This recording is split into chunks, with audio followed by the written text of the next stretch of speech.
ابھی ایک ہمارے، میں بڑا کھل کر بات کرتا ہوں، مجھے اس میں کوئی تکلف نہیں، ایک کینیڈا کے ڈاکٹر صاحب ہیں، آپ سب متعارف ہوں گے، ڈاکٹر طاہر القادری صاحب. اب ان کی بھی بڑی پرابلم ہے.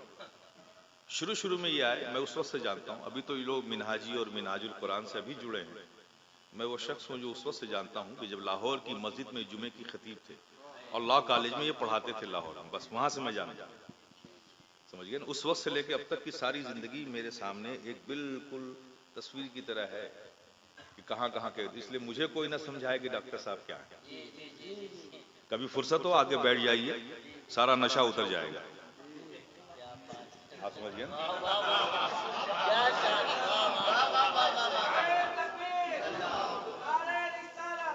میں اچھی طرح واقف ہوں.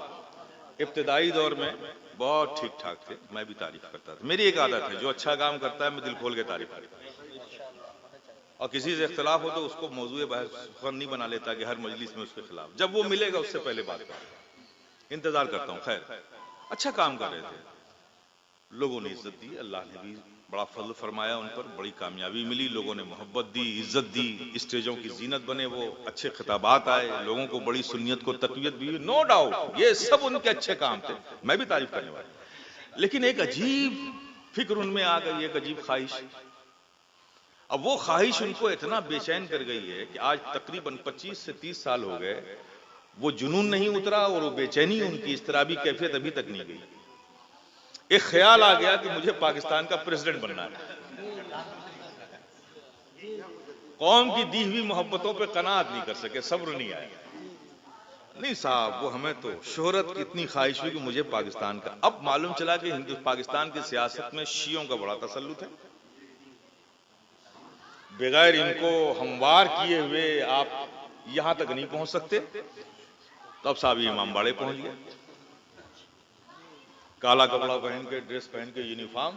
آپ سوچئے خمینی جیسا غلیظ قسم کا رافضی، آپ سوچئے بدترین رافضی. میں آپ سے کیا مطالعہ کیجئے میرے پیارے، نہیں معلوم اصل میں رافضیت کے حوالے سے آپ کو کچھ نہیں معلوم. آپ تو اتنے ہی سمجھتے ہیں کہ صحابہ کی گستاخوں کو رافضی کہتے ہیں. نہیں نہیں نہیں، یہ رافضی صرف صحابہ کی گستاخ نہیں ہے، یہ مکمل گستاخ ہے، مکمل گستاخ. میں آپ کو بتا رہا ہوں، عجیب ترین غلیظ عقیدہ رکھنے والی قوم کا نام رافضیت. اب زیادہ تفصیل میں نہیں جاؤں گا، بات بڑی لمبی ہو جائے گی، صرف ایک بتا دوں. یہ کہتے ہیں نا نبی سے محبت ہے، علی سے محبت ہے. تو جس علی سے محبت ہے وہ اپنے آپ کو شیعان علی کہتے تھے، ان علی نے بھی ان پر لعنت بھیجی. آپ سوچئے کیسی محبت ہے.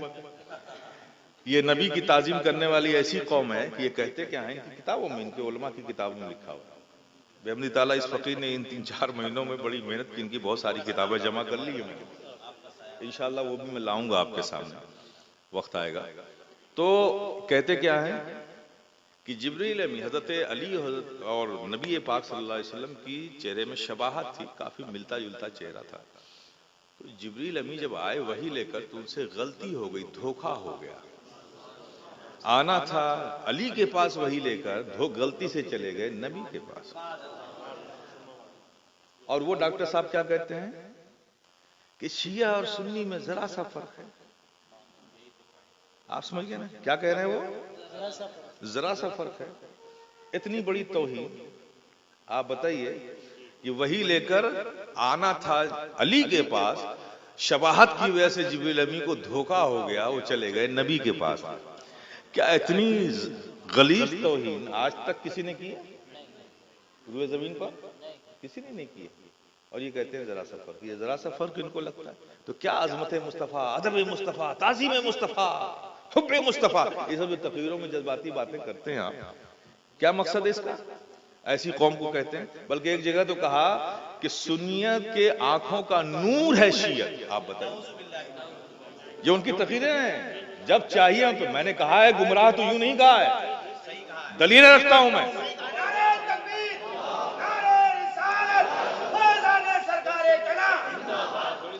بحمد تعالیٰ میں آپ کو بتا دوں، یہ فقیر شفیع گدائے جیلانی پر اس کے پیر و مرشد حضور سرکار کلا کا روحانی تصرف ہے، کرم ہے، فیض ہے. کہ میں اپنے سینوں میں کسی کے لیے حسد نہیں محسوس کرتا. میرا کوئی اختلاف کسی کی ذات سے نہیں ہے. آپ کی کوئی فکر اگر آپ کی ذات تک ہے مجھے کچھ لینا دینا نہیں, لیکن اگر وہ غلط فکر قوم کو گمراہ کرے گی تو ہم سمجھتے ہیں کہ ہماری ذمہ داری ہے کہ ہم اس کا دفاع کریں. مجھے کسی سے کوئی حسد و جلن نہیں, اس لیے میں کہہ رہا ہوں, میں نے کہا ہے تو دلیل لگتے ہیں. آپ بتائیے, عوام بھی بیٹھی ہوئی یہاں, مجھے بتاؤ کہ کوئی شخص اگر تم سے یہ کہے, وہ کہتے ہیں کہ صاحب اگر غصے میں کوئی قرآن کو نوچ لے, پھاڑ لے, اٹھا کے پھینک دے تو اس سے کوئی محاسبہ نہیں ہوگا. یہ کون سی فکر لا رہے ہیں آپ قوم میں؟ ارے ہماری جاہل سے جاہل قوم بھی اگر اس کے ہاتھوں سے غلطی سے قرآن چھوٹ کر زمین پر گر جائے تو وہ اسے چومتی ہے, اس کا کفارہ ادا کرتی ہے, اس بے حرمتی کا کفارہ ادا کرتی ہے. یہ قوم اہل سنت والجماعت وہ ہے. اس قوم سے آپ یہ کہہ رہے ہو کہ اگر کوئی غصے میں نوچ کے پھاڑ کے پھینک دے قرآن کو تو بھی اس سے کوئی محاسبہ نہیں ہوگا. یہ کون سی فکر لا رہے ہیں؟ اس قوم کو کیا بنانا چاہ رہے ہیں؟ میں نے مکمل دیکھا ہے تو یہ فیصلے پر پہنچا ہوں. اس لیے اس کو یہ جو کہتے ہیں نا ذاتی, کیا جلانا بھائی, کیا لینا دینا ہے بھائی, کیا لینا دینا ہے, بلا وجہ کی باتیں ہیں. لیکن یاد رکھیے, اور یہ ساری فکر آپ دیکھیے, ان کی ساری تقریروں کو سن لیجئے آپ اٹھا کے. میں آپ کو ایک فکر دے رہا ہوں, اٹھا کے دیکھ لیجئے. یہ شروع کریں گے اس سے جس بات سے ہم مانوس ہیں, نبی کا عشق, نبی کی محبت, نبی کا ادب, نبی کی تعظیم, یہ سب سے شروع کریں. اور یہ سب تو ہماری فطرت میں بڑا اچھا لگتا ہے بھائی, اور اچھا لگنا بھی نہیں چاہیے. نبی کے غلام ہیں تو آقا کی بات سن کے اچھا تو لگے گا ہی. لیکن یہ سب اسٹارٹ ہے آپ کو اپنی طرف اٹریکٹ کرنے کا. لیکن بعد میں جو ان کی تقریروں میں جو نتیجہ نکالتے ہیں, جو دو جملے دیتے ہیں, وہ ہر جملے کو آپ اٹھا کر دیکھیے, وہ جو جمہور کا مسلک ہے ان کے وہ آخری پیغام اس سے انحراف کرتے ہوئے نظر آئیں گے. آخر کیا ضرورت ہے انہیں؟ جمہور کے مسلک سے انکار, اس سے انحراف خود گمراہی ہے. آپ کیا کر رہے ہو؟ کوئی بھی مسئلہ اٹھا کر دیکھیے, ان کی ایک الگ فکر ہے. آپ کیا بننا چاہتے ہو؟ کیا بنانا چاہتے ہیں آپ اپنے آپ کو؟ ارے بھائی, آپ ایک طرف کہتے ہو کہ میں کابرین کا غلام ہوں, ان کی خاکپاہ ہوں, اور یہ ہوں وہ ہوں, اور دوسری طرف وہ باتیں ان کے فکر سے آپ اختلاف, جمہور کے مسلک سے آپ اختلاف, اس سے انحراف کر رہے ہو. کیا کر رہے ہو آپ؟ کون سے پیغام لے رہے ہو؟ کیا وہ سب کام دنیا میں بند ہو گئے؟ دیت کے مسئلے میں آپ سب جانتے ہیں کیا جملہ تھا. حضرت امام اعظم ابو حنیفہ کا قول پیش کیا گیا تو کیا کہا تھا؟ کیا ان کی مثال کیا لاتے ہو؟ تو ہمارے مد مقابل ہے. ایک طرف اپنے آپ کو حنفی کہتے ہو, حنفی المسلک کہتے ہو, ایک بار ان کا اپنا مد مقابل کہتے ہو. یہ وہ ساری چیزیں جس کی وجہ سے یہ ساری پرابلمز ہیں. اب آپ ابھی دیکھیے کیا ہو رہا ہے, آپ نے واٹس ایپ پہ دیکھا ہوگا. آپ انہیں سنی اسکالر مانتے ہیں, ٹھیک ہے نا, اپنا آئیڈیل ماننے کچھ نوجوان ہیں ہمارے, اچھی بات ہے, باتیں اچھی سننا چاہیے, نو ڈاؤٹ ہے, لیکن شخصیت پرستی کا خمار نکالو. اگر سننے کی ہی ضروری ہے تمہارے لیے تو پھر اپنی طبیعت میں اتنی پختگی پیدا کرو کہ جو اچھی چیز ہے لے لو, جو بری چیز ہے چھوڑ دو. اگر یہ پختگی نہیں ہے تو پھر اچھی چیز بھی لینے مت جاؤ کہ اچھی چیز لینے کے چکر میں برے بن جاؤ. اگر طبیعت میں اتنی پختگی ہے تو ٹھیک ہے, جو اچھی بات ہے لے لو اگر اتنی سمجھ ہے. لیکن آپ اتنی سمجھ تو نہیں رکھتے کہ اس میں اچھی کیا ہے اور بری کیا ہے. ان سب کوششوں کے پیچھے ایک کوشش ہے, آپ اس کو سمجھ میں رکھیے. میں ایک مثال دیتا ہوں آپ کو, یہ کیوں کیا جا رہا ہے, یہ اکابرین کے, جمہور کے مسلک سے اختلاف کیوں کیا جا رہا ہے, یہ سارے فتنے کیوں آ رہے ہیں. اس کی وجہ ہے اسپین پر 500 سال حکومت کی مسلمانوں نے, ایک مضبوط اسلامی ریاست اسپین پہ قائم کی. پھر آپ تصور کیجئے اتنی مضبوط ریاست اور حکومت, چند مٹھی بھر بچے ہوئے عیسائی جو اسلام نہیں لائے تھے, جنگلوں میں بھاگ گئے تھے, پناہ لیے تھے. ان لوگوں نے ان 500 سالوں میں نسلیں گزری ہوں گی نا ان کی, لیکن وہ بکھرے ہوئے عیسائی, بھاگے ہوئے جنگلوں میں عیسائی پھر جمع ہو کر کے انہوں نے, ایک وقت ایسا آیا کہ اسلام اور مسلمان کو اسپین سے نکال کر باہر پھینک دیا. یہ ایک بہت بڑا تاریخی سانحہ ہے, اس کو پڑھنا چاہیے, اس کو پڑھنا چاہیے. جب فلسطین پر اسرائیلیوں نے قبضہ کرنا چاہا تو مسلمانوں کو کنٹرول میں کیسے کیا جائے؟ ان کو بھی فلسطینیوں کو فلسطین سے نکال کر پورا ایک گریٹ اسرائیل امپائر بنانے کا جو منصوبہ ہے ان کا، جب تک وہاں فلسطینی ہے یہ ممکن نہیں ہے، تو ان کو بھی ضرورت پڑی کہ فلسطینیوں کو نکالا کیسے جائے۔ تو انہوں نے اسپینش سے پوچھا کہ اے اسپینیوں یہ بتاؤ کہ اتنی مضبوط اسلامی سلطنت تھی، تم مٹھی بھر عیسائیوں نے آخر انہیں اسپین سے نکال کر باہر کیا کیسے؟ کیا کیسے؟ یہ قابل غور بات ہے، اسے آپ لوگ سنیں۔ تو ان اسپینیوں نے ایک ہی بات کہی تھی کہ ہم نے کیا کیسے؟ صرف ہم نے کچھ نہیں کیا، صرف ایک کام کیا کہ یہ جو مسلمان تھے نا، عوام تھی نا، ان کے دلوں میں جو اپنے علماء پر اعتماد اور یقین تھا نا، اس اعتماد اور یقین کو ہم نے کمزور کر دیا۔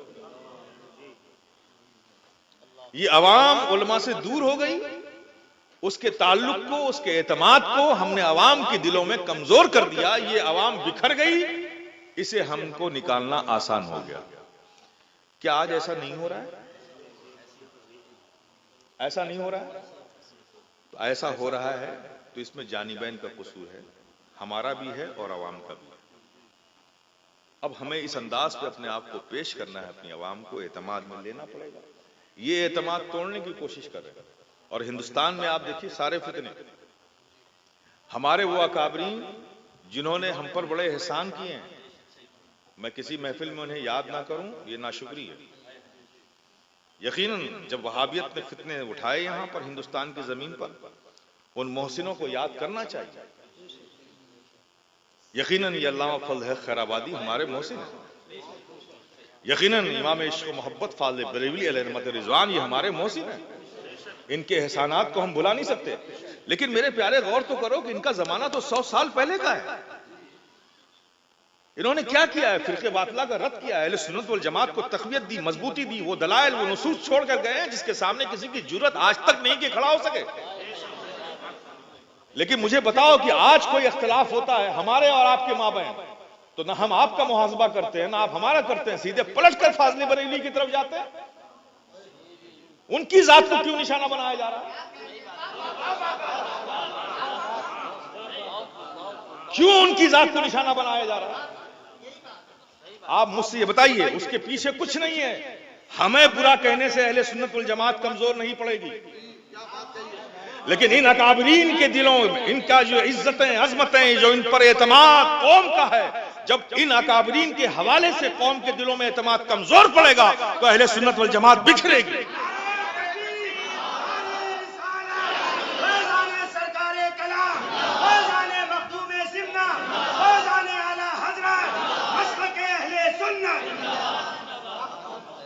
یہ ایک سازش ہے، کانسپریسی ہے۔ میں سادات سے بھی مؤدب ہو کہتا ہوں میری آواز جائے گی یقیناً کل سوشل میڈیا پہ۔ خدا را فکر کرو، خبر لو، فاضل بریلوی کے بارے میں کہتے ہو جس کی پوری زندگی عشق رسول میں گزری ہو، سادات کی محبت اور ادب کا جس نے وہ ایک ایسی مثال قائم کی ہو جیسی نظیر و مثال ملتی نہیں ہے، اس ادب کی، اس محبت کی، تم انہیں اپنا دشمن سمجھ رہے ہو؟ کیا ظلم کر رہے ہو؟ خدا را اپنی سمجھ سے باز آؤ، ورنہ یقین جانو فاضل بریلوی اس ذات کا نام ہے۔ یہ کسی کے باپ اور دادا اور رشتہ دار بعد میں ہوں گے، لیکن اس جماعت اہل سنت والجماعت کے محسن پہلے ہیں، اللہ کی نعمت پہلے۔ کوئی دعویٰ نہیں کر سکتا کہ میرا حق زیادہ ہے۔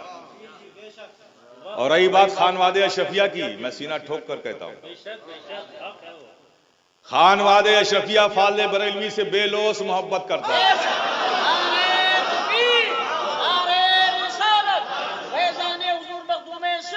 بے لوث محبت کرتا ہے، بے لوث کل بھی کرتا تھا، آج بھی کرتا ہے، بے غرض کرتا ہے۔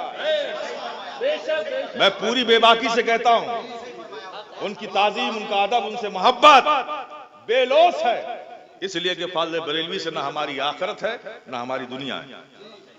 بے لوث، آخرت کے لیے بھی ہمارے بزرگ کافی ہیں اور دنیا کے فائدے کے لیے بھی ہمارے بزرگوں کی نسبت کافی ہے، لیکن پھر بھی ہم بے لوث محبت کرتے ہیں۔ ان کا ادب کرتے ہیں، ان کی تعظیم کرتے ہیں، ان کا احترام کرتے ہیں، ان کی عظمتوں پہ اٹھنے والی ہر انگلی کا جواب دینا ہم جانتے ہیں۔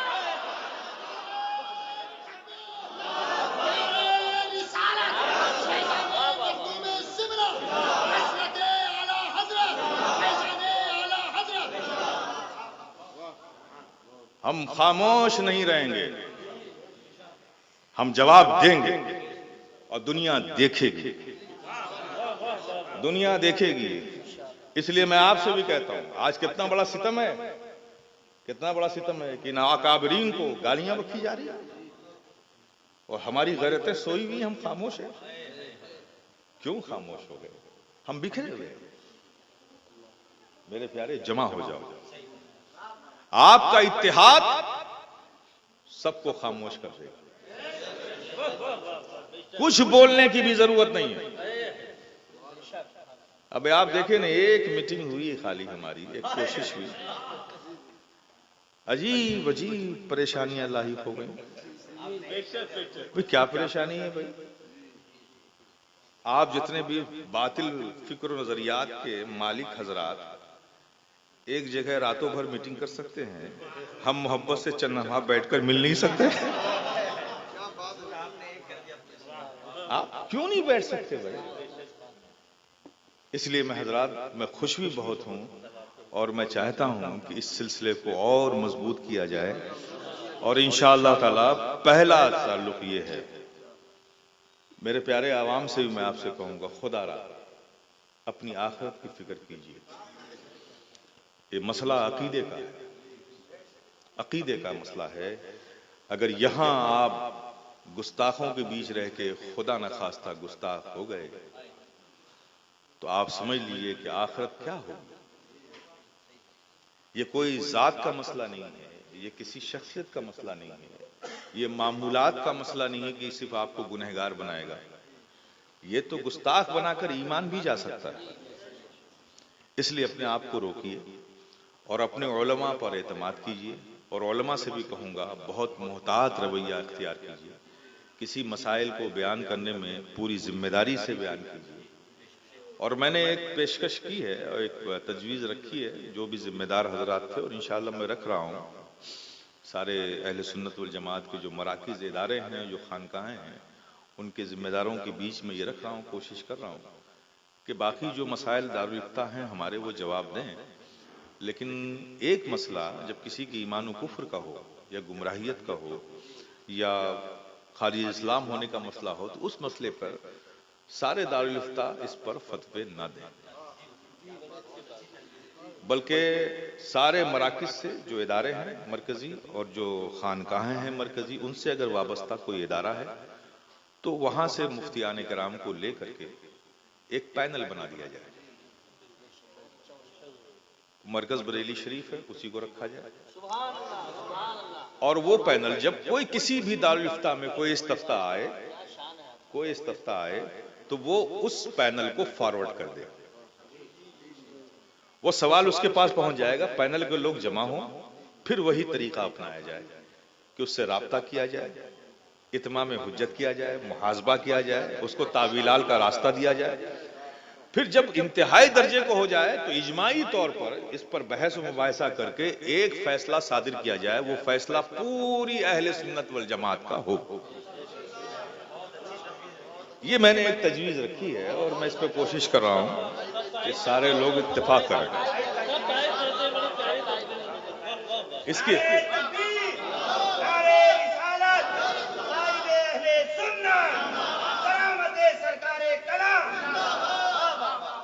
تو اس کی بڑی ضرورت میں نے محسوس کی، اس کو تھوڑا پابند بنایا جائے، تھوڑا سا اس کو محتاط بنایا جائے اور پابند بنایا جائے، تاکہ اس کا ایک بھرم رہے۔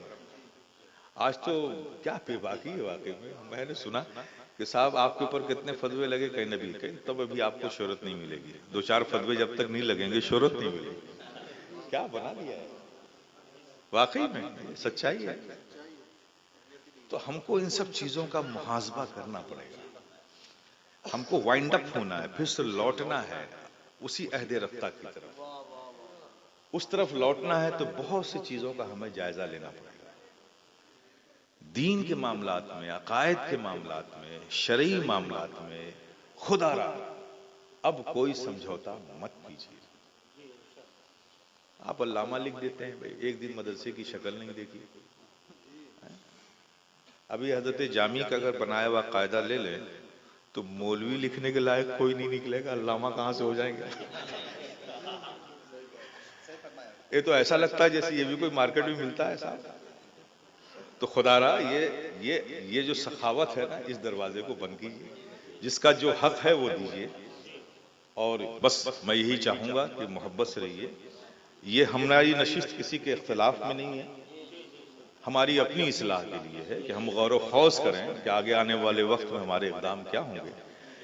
اس بابت سے یہ بات مکمل کر لیجئے کہ جن کے موقف واضح نہیں ہیں، مشکوک ہیں، علماء اسی وقت اس میں شرکت کریں جب تک کہ ان کے موقف کی وضاحت نہ ہو جائے۔ دوسری چیز، ہاں ایک ہمارے اس کا اعلان کا دوسرا موقف یہ تھا، حضرت امیر معاویہ کے حوالے سے بات ہے، بتائیے۔ سارے لوگوں نے